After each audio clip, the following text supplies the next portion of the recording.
The contacts are loaded in this fashion. One carrier strip goes above this plastic device on the right. Your machine is equipped with a similar device. One strip goes underneath.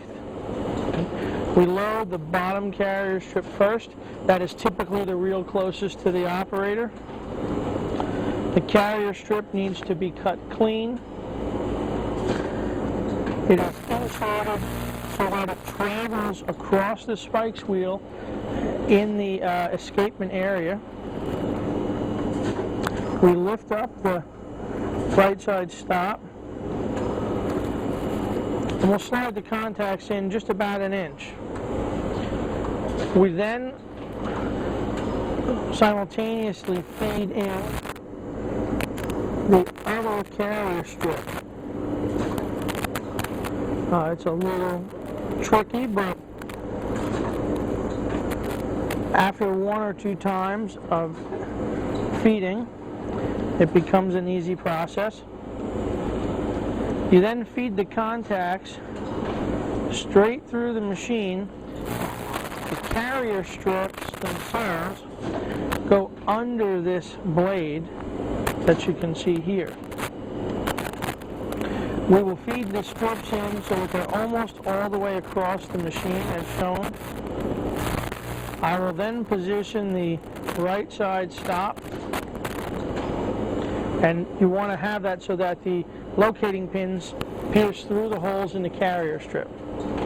At that point, we need to trim off these contacts. I just have some scrap paper here. Bring the comb down so that's in the location mode. I'm just going to feed in my scrap paper or plastic if you have some scrap membrane switch. Pull down and crimp. All the contacts are now present on the waste material. I'm going to lift up the right side stop and continue feeding the carrier strip through. It's going to go under this cover on the spikes wheel on the left side, and then you need to feed it through the opening in the advance cover. Right here there's a little escapement on the right side. We're going to feed it through, and once again I'm going to have to crimp and get rid of the contacts here. Typically 2 waste crimps are necessary to load new contacts.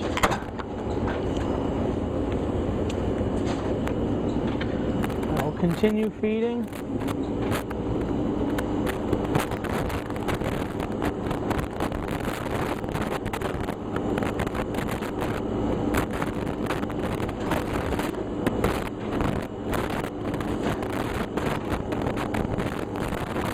Feed the second carrier strip under the advance. Now I have to lift up this cap on the advance to get the carrier strip underneath. Drop it down. It's going to lock in place on these holes on the carrier strip. Here's my third waste crimp in this instance. And I almost made a mistake here. You don't want to crimp without positioning this right side guide. If you do, the contacts may derail and you'll have to repeat the process from the beginning.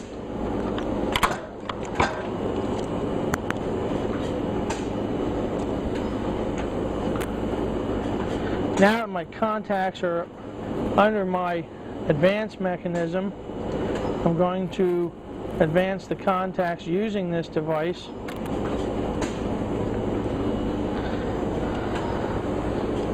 Now every time that I go to load contacts, as you'll see, I'm going to get the same number .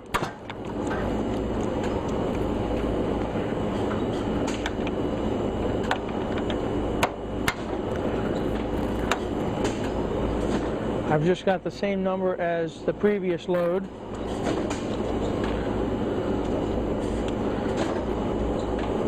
Bring the handle down, the comb is in place. I'm going to load the part and crimp.